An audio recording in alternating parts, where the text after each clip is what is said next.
Hello everyone, welcome to the channel. ಇವತ್ತಿನ vlog ಬಂದು ಮಹದೇಶ್ವರನ ಬೆಟ್ಟಕ್ಕೆ ಹೋಗ್ತಾ ಇದ್ದೀನಿ. ಅದರ ಜೊತೆಗೆ ಸಾಲೂರು ಮಠಕ್ಕೂ ಹೋಗ್ತಾ ಇದ್ದೀವಿ. ಪ್ರತಿಯೊಂದನ್ನು ಡೀಟೇಲ್ ಆಗಿ ತೋರಿಸ್ಕೊಡ್ತೀನಿ ನಾನು ಈ ವ್ಲಾಗಲ್ಲಿ. ನಾವು ಹೊರಟಾಗ ಸುಮಾರು ನೈಟ್ ಆಗಿಬಿಟ್ಟಿತ್ತು. 7 o'clock ಬ್ಯಾಂಗ್ಳೂರಿಂದನೇ ಡೈರೆಕ್ಟ್ ಹೊರಟ್ವಿ. ನಾನು ಲಾಸ್ಟ್ ಟೈಮ್ ಕೂಡ ಮಹದೇಶ್ವರ ಬೆಟ್ಟದೊಂದು ವಿಡಿಯೋ ಹಾಕಿದ್ದೆ. ಆಗ ಬಂದು ನನ್ನ ನೇಟಿವ್ ಮಂಡ್ಯದಿಂದ ಹೊರಟಿದ್ದು. ಸೊ ಬ್ಯಾಂಗ್ಳೂರಿಂದನೂ ರೋಡ್ ಅಂತೂ ತುಂಬಾ ಚೆನ್ನಾಗಿದೆ. ಲಾಸ್ಟ್ ಟೈಮ್ಗಿಂತ ಈ ಟೈಮ್ ಅಂತೂ ಸಖತ್ತಾಗಿ ಮಾಡಿದ್ದಾರೆ. ಫಸ್ಟು ನಾವು ರೀಚ್ ಆಗಿದ್ದೆ ತಾಳ್ಬೆಟ್ಟ.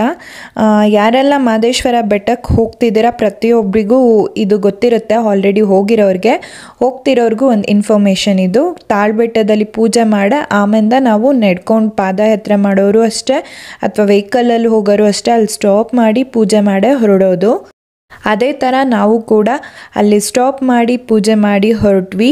ನೈಟ್ ಆಲ್ಮೋಸ್ಟ್ 10 o'clock ಆಗಿತ್ತು ನಾವು ಅಲ್ಲಿ ರೀಚ್ ಆದಾಗ. ಸೊ ನೋಡಿ ಅಂದರೂ ಎಷ್ಟು ಜನ ಇದ್ದಾರೆ ಇಲ್ಲಿ ಪೂಜೆ ಮುಗಿಸಿ ಹೊರಟಾಗ ನಮ್ಮ ರೂಟ್ ಮ್ಯಾಪ್ ಅಂತೂ ಸಖತ್ತಾಗಿತ್ತು ನೋಡೋದಕ್ಕೆ. ಜಿಗ್ಜ್ಯಾಗ್ ಥರ ಇತ್ತು. ಇಲ್ಲಿ ಬಂದು ಬೆಟ್ಟ ಹತ್ತೋದಕ್ಕೆ 2 ವೇ ಅಂತ ಹೇಳ್ತಾರೆ. ಒಂದು ಸರ್ಪದಾರಿ ಅಂತ ಹೇಳ್ತಾರೆ, ಇನ್ನೊಂದು ಬಸವದಾರಿ ಅಂತ ಹೇಳ್ತಾರೆ. ನಾವಿವಾಗ ಹೋಗ್ತಿರೋದು ಸರ್ಪದಾರಿ.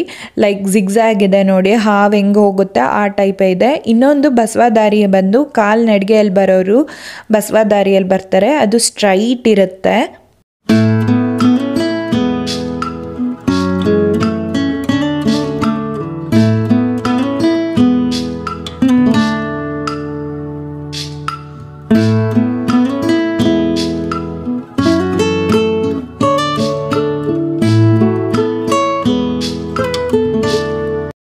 ನಾವು ಬಿಫೋರೇ ರೂಮ್ ಬುಕ್ ಆಗಿರೋದ್ರಿಂದ ಸೊ ನಮಗೆ ನೈಟ್ ಸ್ಟೇ ಆಗೋಕ್ಕೆ ತೊಂದರೆ ಇರಲಿಲ್ಲ. ನಾವು ಡೈರೆಕ್ಟು ಲೇಟ್ ನೈಟ್ ಆಗಿತ್ತು 11:30. ಸೊ BGS ಅಲ್ಲಿ ನಾವು ರೂಮ್ ಬುಕ್ ಮಾಡಿದ್ದು.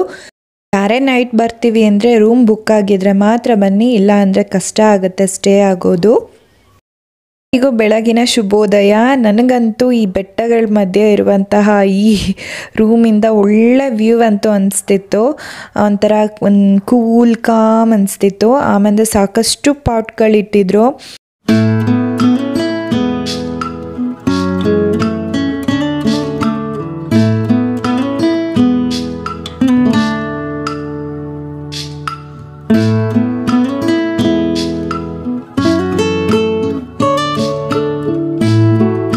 ನಾವಿವಾಗ ಫಸ್ಟು ಹೊರಟಿರೋದು ಬಂದು ಸಾಲೂರು ಮಠಕ್ಕೆ.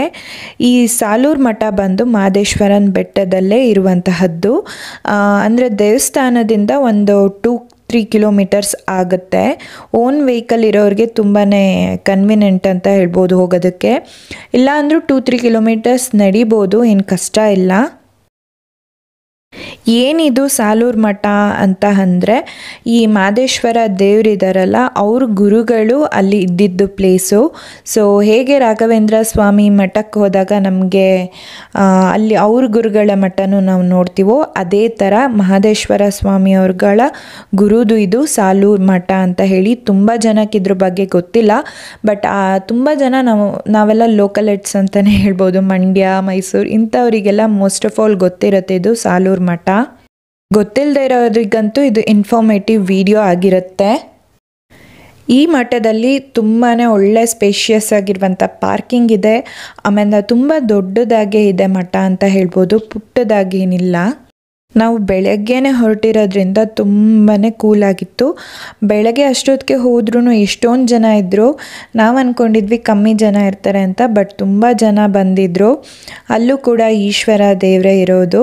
ಸೊ ಮಹದೇಶ್ವರನ ಪೂಜೆ ನಡೆಯುತ್ತೆ. ಎಲ್ಲ ದೇವಸ್ಥಾನಗಳಲ್ಲೂ ಹೇಗೆ ಒಬ್ಬರು ಗುರುಗಳಿರ್ತಾರೆ ಅದೇ ಥರ ಇಲ್ಲಿ ಸಾಲೂರು ಮಠದಲ್ಲೂ ಗುರುಗಳಿದ್ದಾರೆ. ಸೊ ಅವರಿಗೋಸ್ಕರ ಎಲ್ಲ ವೆಯ್ಟ್ ಮಾಡ್ತಿದ್ರು. ನಾವು ಕೂಡ ಅವರ ಆಶೀರ್ವಾದ ತಗೊಳ್ಳೋಣ ಅಂತ ಸ್ವಲ್ಪ ಹೊತ್ತು ವೆಯ್ಟ್ ಮಾಡಿದ್ವಿ. ತುಂಬ ಹೊತ್ತೇನಿಲ್ಲ, ಬೇಗನೆ ಬಂದರು. ಅವ್ರ ಆಶೀರ್ವಾದ ತೊಗೊಂಡು ಅವ್ರ ಕೈಯಲ್ಲಿ ಪ್ರಸಾದ ತೊಗೊಂಡು ತಿನ್ಕೊಂಡು ಸ್ವಲ್ಪ ಹೊತ್ತು ಅಲ್ಲೇ ಟೈಮ್ ಸ್ಪೆಂಡ್ ಮಾಡಿ ಬಂದ್ವಿ ನಾವು. ಇಲ್ಲಂತೂ ತುಂಬಾ ವಿಷಯಗಳಿದೆ. ಏನು ಅಂದರೆ ನನಗೆ ತುಂಬ ಇಂಟ್ರೆಸ್ಟಿಂಗ್ ಅನಿಸಿದ್ದು, ಮಹದೇಶ್ವರ ಮಾದೇಶ್ವರ ದೇವರು ಯೂಸ್ ಮಾಡಿರುವಂತಹ ಕೆಲವೊಂದು ವಸ್ತುಗಳನ್ನ ನಾವು ಈ ಮಠದಲ್ಲಿ ನೋಡ್ಬೋದು. ಮೇಯ್ನಾಗಿ ಈ ಮುಹೂರ್ತ ಕಂಬ ಅಂತ ಹೇಳ್ತಾರೆ. ಇದು ಬಂದು ಮಾದೇಶ್ವರ ಸ್ವಾಮಿ ಇದ್ದಾರಲ್ಲ, ಅವರು ಫಸ್ಟು ಮನೆ ಮಾಡೋಕ್ಕೆ ಅಂತ ತಂದಿದ್ದ ಕಂಬ ಅಂತಲೂ ಹೇಳ್ತಾರೆ. ಕೆಲವ್ರು ಹೇಳ್ತಾರೆ ಇಲ್ಲ, ಅವರು ಫಸ್ಟು ತಂದಿಟ್ಟಿರುವಂತಹ ಇದು ಕಂಬ ಅಂತ. ಅದ್ರ ಜೊತೆಗೆ ಅವ್ರು ಯೂಸ್ ಮಾಡ್ತಿರೋಂಥ ಸ್ಲಿಪ್ಪರು ಕೂಡ ಇತ್ತು.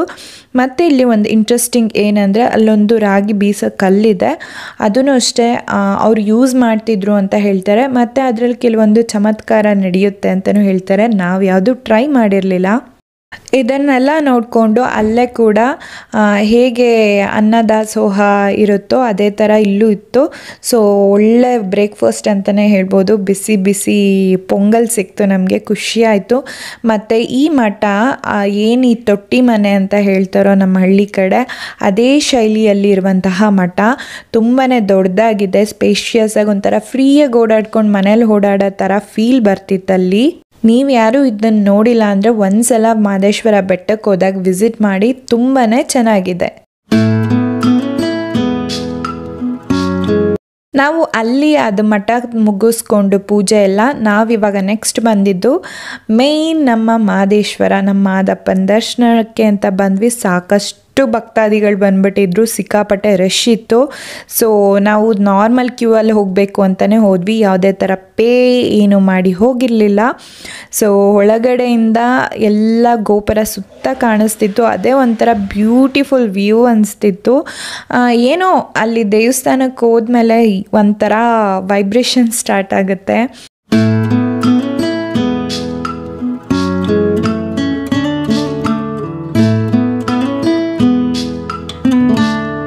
ಇಲ್ಲಿ ತುಂಬ ಸಾಕಷ್ಟು ಮಾದೇಶ್ವರ ಹುಲಿ ಮೇಲೆ ಕೂತಿರೋ ಫೋಟೋಸ್ಗಳಾಗಿರ್ಬೋದು ಎಲ್ಲ ನೋಡ್ಬೋದು.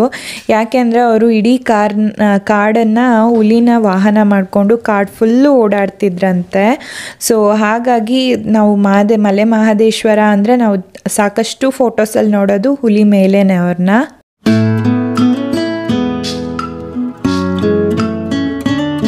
ಇಲ್ಲಿ ರೆಸ್ಟ್ ಮಾಡೋಕ್ಕೂ ಒಂದು ಓಪನ್ ಹಾಲ್ ಇದೆ. ಬಟ್ ರೆಸ್ಟ್ ಮಾಡೋರು ಅಲ್ಲಿ ರೆಸ್ಟ್ ಮಾಡ್ಬೋದು, ಬಟ್ ಅಷ್ಟೊಂದೇನು ಕ್ಲೀನ್ ಇರಲ್ಲ ಅಲ್ಲಿ. ಆಮೇಲಿಂದ ಎಲ್ಲ ಟೆಂಪಲ್ ಥರ ಇಲ್ಲೂ ಕೂಡ ಆನೆ ಇದೆ. ಸೊ ಟೆಂಪಲ್ ಬ್ಯಾಕ್ ಸೈಡ್ ನಾವು ಆನೆನ ಕೂಡ ಮಾತಾಡಿಸ್ಬೋದು. ಇಲ್ಲಿ ಸಾಕಷ್ಟು ಹರಕೆಗಳು ಮಾಡಿಕೊಂಡು ಹರಕೆಗಳನ್ನ ತೀರ್ಸೋದಕ್ಕೆ ಅಂತ ರಥಗಳದ್ದು ತೇರ್ನೆಲ್ಲ ಎಳಿಸ್ತಾ ಇರ್ತಾರೆ. ಸೊ ನಾವು ಹೋಗಿದ್ದ ದಿನ ಒಬ್ಬರು ಯಾರೋ ಬೆಳ್ಳಿ ತೇರನ್ನ ಹರಕೆ ಮಾಡಿಕೊಂಡು ಬೆಳ್ಳಿ ರಥನ ಎಳಿಸ್ತಾ ಇದ್ರು. ನೋಡೋದಕ್ಕಂತೂ ಒಂಥರ ಬೆಳ್ಳಿ ತೇರಲ್ಲಿ ಈಶ್ವರನ ನೋಡೋದೇ ಒಂಥರ ಬ್ಲೆಸ್ಸಿಂಗ್ಸ್ ಅಂತಲೇ ಹೇಳ್ಬೋದು. ತುಂಬಾ ಖುಷಿ ಆಗ್ತಿತ್ತು. ಇವನ್ ಚಿನ್ನದ ತೇರು ಕೂಡ ಇರುತ್ತೆ, ಅದು ರಾತ್ರಿ 7 o'clock ಮೇಲಿರುತ್ತೆ. ನಾವು ಲಾಸ್ಟ್ ಟೈಮ್ ಹೋದಾಗ ಬೆಟ್ಟದ ದರ್ಶನ ಆಗ ನೋಡಿದ್ದೆ. ನನ್ನ ಹಳೆ ವಿಡಿಯೋನು ನಾನು ಟ್ಯಾಗ್ ಮಾಡ್ತೀನಿ, ಅದರಲ್ಲಿ ಇದೆ ಚಿನ್ನದ ತೇರದ್ದು. ಇಲ್ಲಿ ಮತ್ತು 3 ತೇರನ್ನ ನೋಡ್ಬೋದು. ಇದನ್ನು ತುಂಬ ಜನ ಹರಕೆ ಮಾಡ್ಕೊಂಡಿರ್ತಾರೆ. ಈಗ ನೀವು ನೋಡ್ತಿರೋದು ಇದು ಬಸವ ತೇರು, ತುಂಬಾ ಬ್ಯೂಟಿಫುಲ್ ಆಗಿದೆ. ಇದು ರುದ್ರ ದೇವರು ಅಂತ ಹೇಳ್ತಾರೆ, ರುದ್ರ ತೇರು ಅಂತ ಹೇಳ್ತಾರೆ. ಮತ್ತು ಇದು ಹುಲಿ ತೇರು. ಇದನ್ನು ಮೂರನ್ನು ಯಾರಾದರೂ ಹರಕೆ ಮಾಡಿಕೊಂಡು ಅದನ್ನು ಕೂಡ ಎಳಿಸ್ತಾರೆ.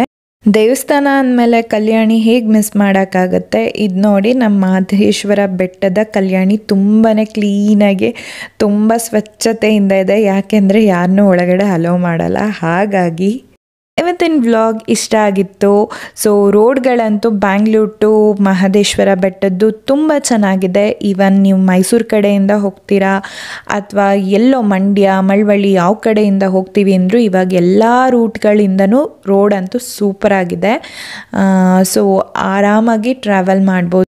ಐ ಹೋಪ್ ನಿಮ್ಮೆಲ್ಲರಿಗೂ ಈ ವ್ಲಾಗ್ ಇಷ್ಟ ಆಗಿದೆ ಅನ್ಕೋತೀನಿ, ಜೊತೆಗೆ ಇನ್ಫಾರ್ಮೇಟಿವ್ ಆಗೂ ಇತ್ತು ಅನ್ಕೋತೀನಿ.